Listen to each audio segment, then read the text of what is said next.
Dad's silent revenge. The champagne was still cold in my hand when my phone rang, shattering what should have been the most peaceful moment of my life. My son's voice dripped with the kind of entitlement that comes from never having worked a day for anything. 24 hours later, I was standing in my own foyer, watching a parade of strangers track sand across my hardwood floors like they owned the place. Let me back up and tell you how this mess started.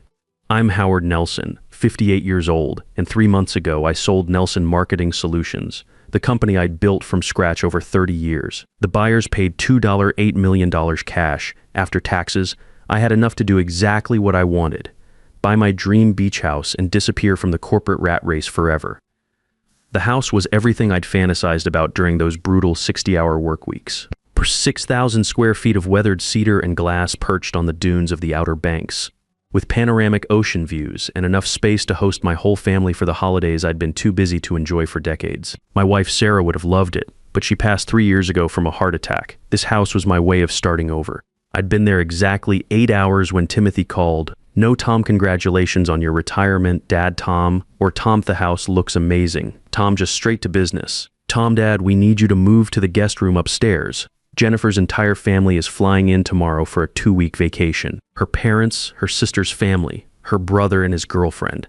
That's 11 people total." Tom, I actually laughed. "Tom, Timothy, son, this is my house. If you want a vacation here, we can work out some dates." Tom, no, you don't understand.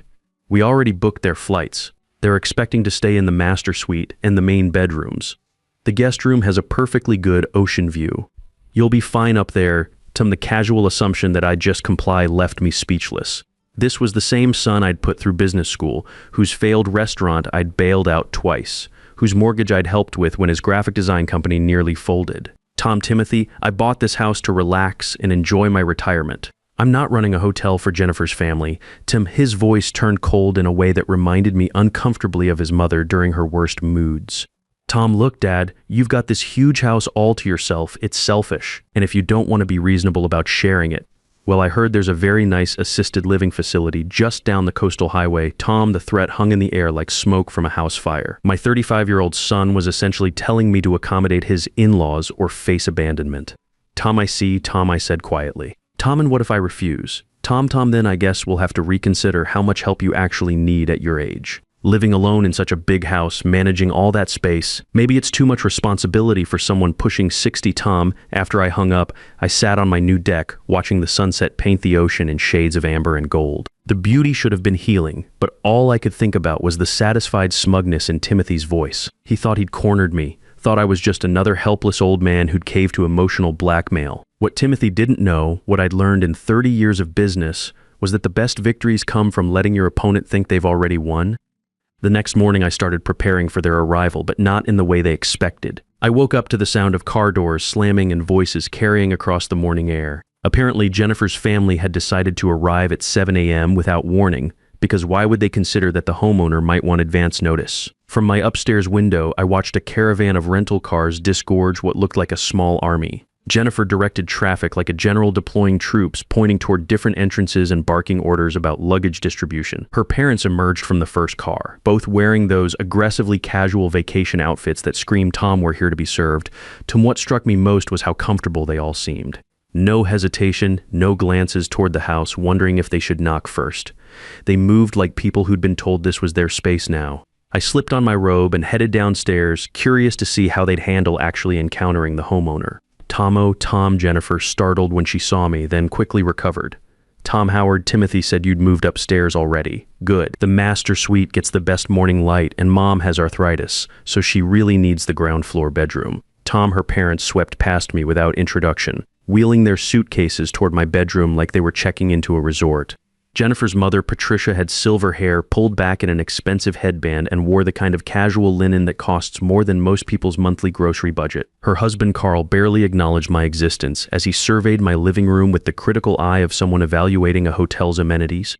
Jennifer's sister, Nancy, and her husband corralled their 2 teenagers toward the guest bedrooms on the 2nd floor, while brother Keith and his girlfriend claimed the den with the pull-out sofa. The teenagers looked embarrassed by the whole situation, which gave me some hope for the younger generation. "Tom, coffee's in the kitchen," Tom, I said mildly. "Tom, help yourselves." "Tomo, we brought our own supplies." Tom, Jennifer chirped. opening my pantry and beginning to rearrange my carefully organized shelves. Mom's on a special diet and the kids are picky eaters. We'll just need you to clear out some refrigerator space. I watched her pile my groceries into a cardboard box like she was cleaning out an employee's desk. She moved with the efficiency of someone who'd clearly done this before, probably to other relatives who'd been too polite to object. Where would you like me to put these? I asked, holding up my displaced food. The garage refrigerator should be fine. Timothy said you had one out there. Of course, Timothy had given them a complete inventory of my property. I wondered what else he'd shared during their planning sessions. By noon, my house had been completely transformed. Pool toys littered the deck, wet towels draped over my furniture, and the kitchen looked like a hurricane had hit it. Patricia held court at my dining table, complaining loudly about the water pressure in her shower, while Carl critiqued my cable channel selection. He'd found my remote and was flipping through channels with the authority of someone who'd paid the cable bill. Howard, Patricia called out without looking up from her phone. We're going to need the Wi-Fi password. And do you have any of those little drink umbrellas? The kids are making tropical smoothies. Keith had discovered my fishing gear in the garage and was examining my rods like he was appraising them for sale. His girlfriend lounged by the pool in a bikini that cost more than my monthly electric bill, taking selfies against the backdrop of my ocean view. Nancy's teenagers had claimed the upstairs game room, and the sound of video games echoed through the house. The casual expectation that I'd serve as their personal concierge was breathtaking, but I just smiled and provided the password, then excused myself to the garage where I spent the afternoon making phone calls that would change everything. The first call was to my attorney, Dennis Rodriguez, who'd handled the house purchase. Dennis, I need you to pull the deed on the Outer Banks property. Specifically, I need to confirm the exact legal ownership structure. Howard, is everything all right? You sound stressed. Let's just say I'm having some unexpected family visitors, and I want to make sure my legal position is crystal clear. Dennis had been my lawyer for 15 years. He knew me well enough to read between the lines. Will have those documents ready by tomorrow morning. Anything else? The second call was to my accountant, who'd structured the house purchase for optimal tax benefits. Ronald, remember how we set up the beach house purchase? Walk me through the ownership details again. It's held in your personal name. Howard. No trust, no LLC, just straight individual ownership. Why do you ask? Just want to make sure I understand my options if someone tries to claim they have rights to the property. The third call was to Gerald Coleman, a local private investigator I'd used during some messy corporate acquisitions. Gerald, I need a background check run on some house guests. Full financial workup, employment history, social media deep dive. Yes, I'll pay your rush fee. How deep are we talking, Howard? Tommy want to know if they've pulled this stunt before, what their financial situation really looks like, and whether there are any legal issues I should be aware of. These people are treating my home like they own it, and I have a feeling this isn't their first rodeo. Give me 48 hours. By dinner time, while Jennifer's clan devoured steaks they'd helped themselves to from my freezer, I had started building my case, but I wasn't ready to play my cards yet. Better to let them get truly comfortable first. That evening I watched from the deck as they settled into their routine. Patricia had taken over my master bathroom for what appeared to be an elaborate skincare regimen. Carl was in my home office, using my computer and printer like it was his personal workspace. Timothy called twice to check on the family accommodation, and seemed pleased that everything was going according to plan. This is perfect, Dad. He said during his second call. Jennifer's family loves the house. They're already talking about making this an annual tradition. An annual tradition.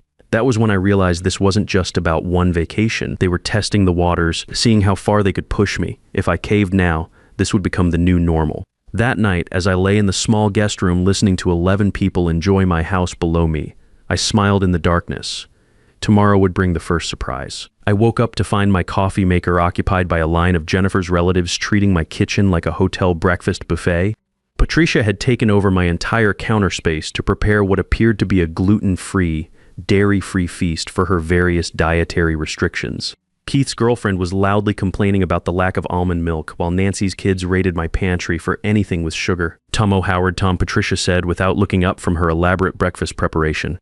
We're going to need you to run to the store. Keith's girlfriend is lactose intolerant, and Nancy's youngest is allergic to literally everything. I made a list. She handed me a 3-page shopping list written in the demanding script of someone accustomed to being obeyed. Items like organic coconut milk, the expensive kind, not that watery stuff, and gluten-free bread that doesn't taste like cardboard. Good luck. Tom were highlighted in different colors according to urgency. At the bottom, she'd added, Tom, maybe pick up some wine for tonight. Something nice, not the cheap stuff. Tom, the woman, was literally asking me to buy alcohol for the people who'd invaded my home. But instead of arguing, I took the list and headed for town. What they didn't know was that I had my own errands to run. My first stop was the hardware store, where I purchased several items that would prove useful later, primarily a high-quality security camera system with audio recording capabilities. The clerk, a friendly guy named Dave, helped me select a system that could be easily installed and would provide crystal clear video and audio evidence of anything happening in my common areas. Tom, planning to keep an eye on the house while you're away? Tom, Dave asked.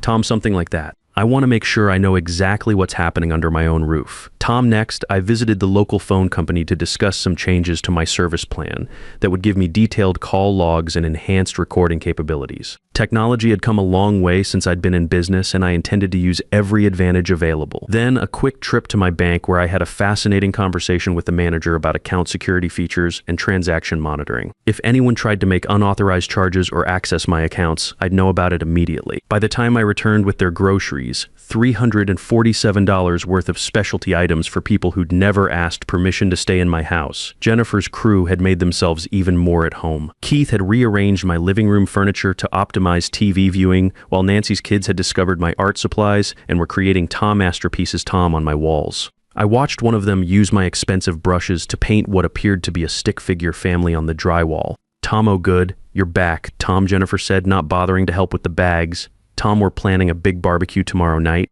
About 30 people, Timothy's friends. Some locals we've met, a few business contacts. You'll need to get steaks, hamburgers, hot dogs, all the sides. I sent you a text with the details. Tom, I checked my phone.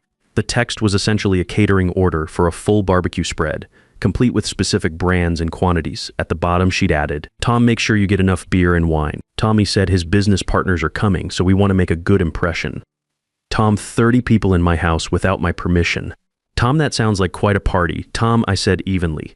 Tom, it's going to be amazing. We're really going to put this place on the map. Timothy said you never entertained much, so it's probably good to get some real use out of this kitchen. Tom, I noticed she'd already started moving my personal items out of the common areas. Family photos, my books, even my father's military service medals had been temporarily relocated to make room for their vacation aesthetic. They'd replaced my carefully curated artwork with beach-themed decorations they must have picked up at a local gift shop. That evening, while they planned their party from my deck chairs, I made another round of phone calls from the garage, this time to some old business contacts who owed me favors. Tom, Arthur, it's Howard Nelson. Yes, I know I'm retired, but I need a small favor. How quickly can your catering company handle a last-minute event? 30 people tomorrow night. Money's no object, but there's a catch. Tom, Arthur Brooks, had catered several of my corporate events over the years. We developed a good working relationship, and he knew I always paid my bills on time. Tom, what kind of catch are we talking about? Howard? Tom, Tommy, need you to bill the event to someone else initially, then transfer the charges later. It's complicated, but I'll explain when you get here. Can you do premium service? Prime rib, lobster tails, champagne service. Tom, for 30 people. That's going to run about $15,000. Tom, perfect. Spare no expense. Tom, the next morning brought a flurry of activity as Jennifer's family prepared for their grand party. They'd invited half the beach community, promising premium steaks and top-shelf liquor in my house. Patricia spent the morning criticizing my kitchen organization while simultaneously taking over every surface for party prep. She'd apparently decided my spice rack needed reorganizing and was labeling everything with her own system. Carl had claimed my garage as his personal workshop and was setting up chairs and tables without asking permission. Keith was testing my sound system, playing music loud enough that neighbors were starting to look over their fences with annoyed expressions. Around noon, I heard Timothy's voice from the driveway and went to the window. He'd arrived with even more guests, college friends who'd apparently been promised a weekend at the family beach house. The casual way he distributed my spare keys to people I'd never met was particularly impressive. I counted at least 6 strangers now walking through my house like they owned it. Tom, Dad, Tom. He called out when he saw me. Tom, there you are. Hope you're ready for a real party. We've got some important people coming tonight. Business networking. You know, this house is perfect for making connections. Tom, important people in my house for Timothy's networking opportunities. The irony was delicious. I watched him give a tour to 3 men in expensive polo shirts, describing the house's features and location advantages like he was showing off his own property. Around 3 p.m., I excused myself to run errands, and drove to Dennis Rodriguez's office to pick up the documents I'd requested. The property deed was crystal clear. The house was titled solely in my name, with no other parties having any legal claim to the property. Dennis had also prepared a comprehensive packet outlining my rights as a property owner and the legal definitions of trespassing and unauthorized occupancy. Tom Howard, whatever's going on, you have complete legal authority over who stays in your house and for how long, Tom Dennis assured me. Tom, no one can force you to accommodate guests you don't want. Tom, what about family members? Do they have any special rights? Tom, adult children have zero legal claim to their parents' property unless there's been a formal transfer of ownership. Your son has no more right to your house than a complete stranger would him.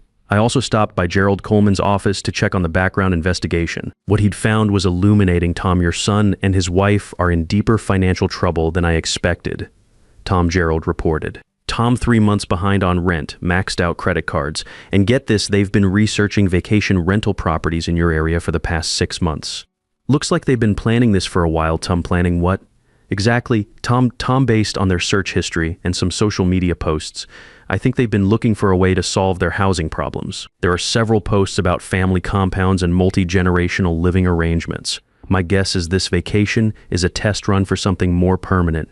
Tom, the pieces were falling into place. This wasn't just about one vacation. They were evaluating my house as a potential solution to their financial problems. Around 5 p.m., I excused myself to get ready for the evening. After all, I wouldn't want to miss their big party. What they didn't know was that I'd prepared a few surprises of my own. By 6 p.m., cars lined my driveway like a luxury dealership showcase. Mercedes, BMWs, and Range Rovers belonging to the important people Timothy had invited to network at his father's expense. I watched from my upstairs window as strangers wandered through my property, helped themselves to drinks from my bar, and settled into my furniture like they owned it. Timothy had set up a full bar on my deck, complete with premium liquor that I definitely hadn't purchased. Jennifer was playing hostess with impressive confidence, introducing herself as part of the family that owned the beach house. Keith was grilling steaks on my expensive outdoor kitchen while Carl regaled anyone who'd listen with stories about Tom the family property. Tom, the final insult came when I saw Timothy giving someone a tour of the house, describing it as Tom the family estate, Tom, and casually mentioning that he was handling all the management decisions now that I was transitioning into a more relaxed role. At 58, the party was in full swing when I made my entrance. Timothy held court on the deck, regaling his audience with stories about acquiring the beach house and his plans for maximizing the property's potential. Jennifer flitted between groups, playing hostess with impressive confidence for someone who'd never paid a dime toward the mortgage. Tom Howard, Tom Patricia, spotted me first, her voice carrying that particular tone reserved for inconvenient elderly relatives. Tom, there you are, dear. Could you check on the appetizers? I think they're running lodum. Instead, I walked to the center of the deck and raised my voice just enough to catch everyone's attention. Tom, excuse me, everyone, if I could have just a moment. I want to thank you all for coming to celebrate with us tonight. It's wonderful to see so many new faces enjoying this beautiful property. Tom Timothy beamed, clearly pleased that his father was finally embracing his role as gracious host to his networking event. Tom, before we continue, Tom, I said, pulling out my phone. Tommy, have a few quick announcements. Tom, that's when the catering truck pulled into my driveway. Not the small, discreet catering company you might expect for a beach barbecue. This was Arthur Brooks's premium event services, complete with uniformed staff, a full mobile kitchen, and enough equipment to service a corporate gala. Tom, what's that? Tom, Jennifer asked, her hostess smile faltering slightly. Tomo, that's dinner. Tom, I said cheerfully. Tommy thought since we were having such a large party, we should do it right. Prime rib, lobster tails, champagne service, the works. Tom Timothy's expression shifted from pleased to confused to worried in the span of 10 seconds. Premium catering for 30 people wasn't cheap, and he was apparently doing math in his head. Tom, Dad, we already bought steaks. Tomo, don't worry about those. We'll save them for another time. Tom, I turned to address the crowd again. Tom, the catering staff will be setting up shortly, so if everyone could just give them some space to work. Tom, Arthur himself approached clipboard in hand, wearing the kind of satisfied expression that comes from being paid double his usual rate for a rush job. Tom, Mr. Nelson, where would you like the champagne station? Tom, the champagne station? Tom Timothy's voice cracked slightly. Tom, right by the pool, Arthur. And make sure everyone gets the good stuff. Dom Perignon, not the house champagne. Tom, within 30 minutes. What had been a casual cookout became a high-end dinner party with a price tag of $15,000. The guests were impressed. Timothy looked increasingly panicked, and I was having the time of my life. Tom, Dad, Tom Timothy pulled me aside, his networking smile replaced by panic. Tom, what's this going to cost? Tom, I smiled sweetly. Tom, don't worry, son. It's all taken care of. Tom, what I didn't tell him was exactly how it was being taken care of. That revelation would come later. The morning after the party brought a reckoning that was almost worth the champagne hangover. I found Timothy and Jennifer huddled over their phones at my dining table, frantically calling credit card companies and checking bank balances while surrounded by the remnants of last night's extravaganza. Tom, $15,000. Tom, Jennifer whispered, staring at the invoice like it might spontaneously combust. Timothy was on his third phone call to his bank, trying to explain why he needed his credit limit raised by exactly $15,000. The conversations weren't going well. Tom, good morning. Tom, I said brightly, pouring myself coffee from my reclaimed kitchen. Tom, how's everyone feeling after the big party? Tom, Dad, we need to talk about that catering build. Tomo, wasn't it wonderful? Everyone raved about the lobster. Arthur really outdid himself. Tom, we can't afford $15,000 for one dinner party. Tom, I tilted my head thoughtfully. Tom, that's strange. I was under the impression you were handling all the management decisions for this property now. At least that's what you told all those nice people last night. Tom, the color drained from his face as the implication sank in. If he'd publicly claimed management authority over the house, then logically, he'd be responsible for its expenses as well. My phone rang at exactly that moment. I'd timed this perfectly. Tom, Howard Nelson, this is Helen Martinez from Coastal Properties Real Estate. I have some questions about the beach house listing. Tom, I put the call on speaker, curious to see how far Timothy had gone. Tom, I'm sorry, miss. Martinez, but I haven't listed any property for sale. Tomo, that's odd. We received an inquiry yesterday from a Timothy Nelson claiming to represent the owner for a potential sale. He provided detailed information about the property and mentioned he was authorized to handle all real estate decisions. Tom, the silence that followed was so complete I could hear the ocean waves through the open windows. Timothy's face had gone from worried to pure panic, while Jennifer stared at him like he'd suddenly sprouted a second head. Tommy C. Toom, I said calmly. Tom, well, Mr. Nelson is not authorized to represent me in any real estate matters. If someone has been providing information about my property without permission, that's quite concerning. Should I file a report with the local authorities? Impersonating a property owner is a serious matter. Timothy was making frantic Tom gestures, but I pretended not to notice. Tom, let me think about that and get back to you, Ms. Martinez. Thank you for calling, Tim. After I hung up, the silence stretched until Patricia, oblivious to the tension, piped up again. Tom, Howard, about those fresh towels. Tom, get out. Tom, the words came out quiet, but clear as crystal. Tom, excuse me. Tom, get out. All of you. Pack your things and leave my house. Timothy found his voice. Tom, Dad, you can't be serious. We're family. Family doesn't impersonate each other to real estate agents. Family doesn't throw $15,000 parties on someone else's credit. And family certainly doesn't threaten assisted living when they don't get their way. Tom, I walked to the front door and held it open. Tom, you have 2 hours to collect your belongings and leave. If you're not gone by then, I'll be calling both the police and Ms. Martinez back to file those reports. What followed was exactly what you'd expect. A chaotic scramble of accusations, blame shifting, and desperate negotiations. But 2 hours later, my house was finally quiet again. 6 months later, I was sitting on my deck watching the Henderson family enjoy their peaceful vacation. That's right, I'd turned my beach house into a profitable rental property. $8,000 for 2 weeks booked solid through the summer season. Sometimes the best family is the one you choose rather than the one you're born with. And sometimes the greatest act of love is refusing to enable someone else's worst impulses. Even when that someone is your own child, especially when that someone is your own child. Sometimes protecting what you've earned means disappointing the people who think they're entitled to it. And that's not cruelty, that's wisdom. The difference between love and exploitation is respect for boundaries. Real family builds you up, fake family tears you down to build themselves up.